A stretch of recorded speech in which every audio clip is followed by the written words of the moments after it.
जय जय सीताराम। आप सभी भक्तों का भक्ति पथ द स्पिरिचुअल पथ पर स्वागत है। मित्रों, आज पुनः हम भगवान श्री राम की कथा लेकर उपस्थित हुए हैं और आप सभी से निवेदन है कि आप लाइक एंड सब्सक्राइब करें। आप लोग देखते बहुत हैं, परंतु आप लोग सब्सक्राइब करना और कमेंट करना भूल जाते हैं, तो निवेदन है इस पर जरा ध्यान दें। हमने पिछले एपिसोड में आपको संतों और दुष्टों का अद्भुत मेल क्या होता है इसके बारे में गोस्वामी जी ने जो कहा था उसके बारे में मैंने आपको बताया। अब यहां पर आगे वर्णन पुनः उसी प्रसंग में करते हैं। तो हमने आपको सुनाया था कि गुण अवगुण जानत सब कोई, जो जे भाव नीकते सोई। देखिए, आज संसार में स्थितियां यही है, जिसको समझाने जाओ वह बड़ा ज्ञानी है, और जब से ये सोशल मीडिया है तो इस पर तो ज्ञानियों की बाढ़ आ गई है। हमारे पूज्य हैं, बहुत हमसे वरिष्ठ हैं, वो हमें लिखकर भेजे थे कि सोशल मीडिया ने तो ऐसा कर दिया है कि जो साधु संत हैं वे हिमालय पर्वत की भी यात्रा कर रहे हैं, क्योंकि ज्ञानियों की बाढ़ आ गई। परंतु अब हमें देखना क्या है कि गोस्वामी जी क्या कहते हैं। गोस्वामी जी कहते हैं कि सब कोई जानता है, अच्छा क्या बुरा क्या है सब जानते, और आज के जमाने में तो वैसे ही जानते क्योंकि सोशल मीडिया है। तो लेकिन अब ग्रहण कौन करता है? जो जैसा ग्रहण, जो जे भाव नीकते सोई। कोई मदरा पान करेगा, कोई मांसाहारी बनेगा। संसार में एक सनातन भी है जो सनातन मांसाहार का विरोध करता है, परंतु कुछ ऐसे भी हैं जो मांसाहार को ही धर्म मानते हैं। तो हमें इसका भी ध्यान रखना है। तो आगे के दोहे में गोस्वामी जी लिखते हैं कि भलो भलाए पहले है, लह निचाए नीच, और सुधा सरा है अमरता, गरल सराय बीच। बहुत ही सुंदर दोहा है। देखिए, जो भला है, जो स्वभाव से भला है, वह भलाई ग्रहण करता है, और नीच नीचता ग्रहण करता है। यह तो अपने मन की बात है कि आप क्या ग्रहण करते हैं, इसके लिए आप स्वयं जिम्मेवार हैं। सुधा सरा है अमरता, गरल सुधा सरा है मीज। तो अमृत क्या है? अमृत की सराहना उसकी अमरता से होती है। अमृत की सराहना अमर करने में होती है, और विष की सराहना कब होती है? जब वह विषकारी होता है। अत्यधिक जिसमें विष होता है वह मारने में ही उसकी सरलता होती है। सराहना उसकी कब होती है? जब वह मारता है। इसलिए आप अमृत बनिए या विष बनिए, यह आप पर निर्भर करता है। सराहना विष की उसकी मारने की क्षमता पर होती है, और अमृत की सराहना उसकी अमरता से होती है। गोस्वामी जी इसीलिए ये संसार के लोगों को समझाने के लिए लिखा। अब समझो या न समझो, आगे की चौपाई में फिर बताते हैं कि दुष्टों और संतों में क्या क्या मेल है और क्या नहीं मेल है। गोस्वामी जी कहते हैं कि खल अगुण साधु गुण गाहा, उभय अपार उदद अवगाहा। देखो, दुष्टों के पापों और अवगुणों की और साधुओं के गुणों की कथा है, दोनों ही अपार है, अथाह है। ना तो दुष्टों की कथाएं कही जा सकती हैं, इनका वर्णन किया जा सकता है, और ना ही साधुओं का की तो कथाओं का वर्णन किया ही नहीं जा सकता है। ते ते कछु गुण दोष बखाने, संग्रह त्याग न बिनु पहचाने। इसीलिए गोस्वामी जी कहते हैं कि मैंने इन दोनों लोगों की गुणों के और अवगुणों को बताने का प्रयास किया। क्यों किया? यह भी गोस्वामी जी कहते हैं यदि इनको हम पहचानेंगे नहीं कि गुण क्या है, दोष क्या है, तो फिर इनको ग्रहण करना है या इनका त्याग करना है, इसका कैसे हम क्या कर सकते हैं, इस कार्य को हम कैसे करेंगे। इसीलिए गुणों और दोषों की पहचान यहां पर गोस्वामी जी ने बताई है। आगे की चौपाई में कहते भले उपोच सब विध उपजाए, घन गुण दोष वेद बिल गाए। भले बुरे सभी ब्रह्मा जी ने पैदा किए, अच्छा भी ब्रह्मा जी ने पैदा किया, बुरा भी ब्रह्मा जी ने पैदा किया, पर गुण और दोषों को विचार करके अलग अलग किसने किया। इसीलिए हमारे यहां कहा जाता वेद भगवान। वेदों को भगवान क्यों कहा गया? वेदों ने इनको अलग अलग किया है। ब्रह्मा जी ने दोनों को उत्पन्न कर दिया।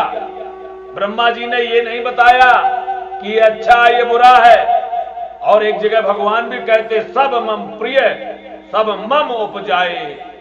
भगवान राम कहते हैं सब मुझे प्रिय है, सब मेरे द्वारा उत्पत्ति की गई। तो ब्रह्मा जी ने इन सबको उत्पन्न किया है। भगवान कहते हैं कि मेरे द्वारा ही सारे उपजाए गए हैं, सब मुझे प्रिय है।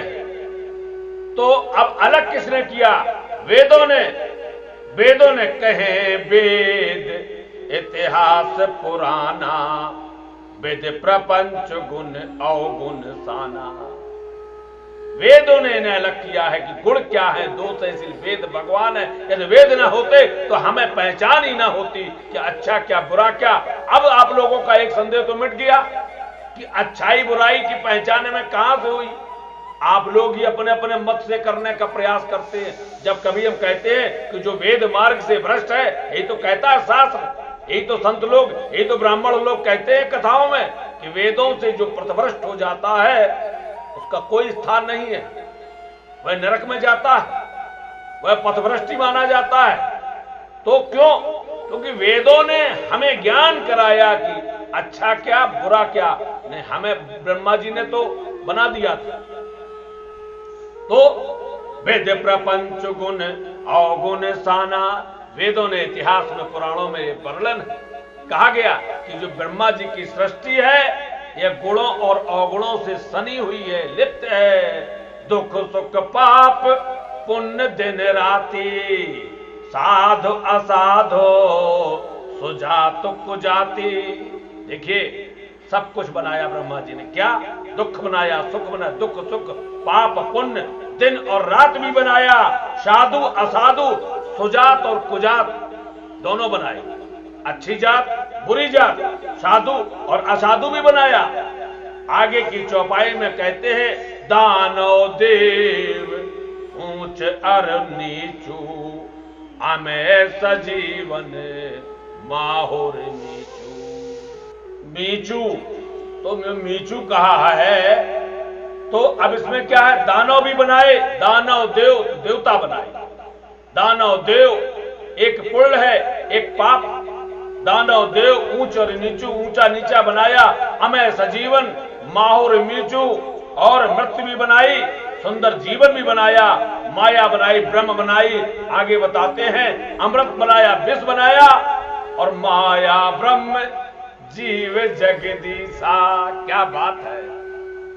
अगर माया है तो ब्रह्म भी है, जीव है तो जगदीश्वर। देखिए मेल क्या है, हम जीव हैं और हमारा मेल क्या, कितना सुंदर है। अब इस दृष्टांत से भी अगर लोगों को समझ में नहीं आता तो भगवान ही जाने कैसे कल्याण होगा। कि देखो हमारी श्रेष्ठता, इस जीव की श्रेष्ठता कहां है, जीव का मिलन कहां होता है। चौपाई है पर इसका दृष्टांत कितना छिपा हुआ है कि माया ब्रह्म में। माया का मेल कहां है?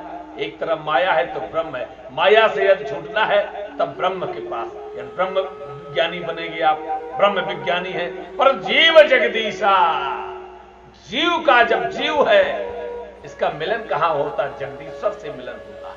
ये जीव जगदीश का बड़ा ही सूक्ष्म अवलोकन मैं कराना चाहता हूं कि जीव ईश्वर अंश जीव अविनाशी।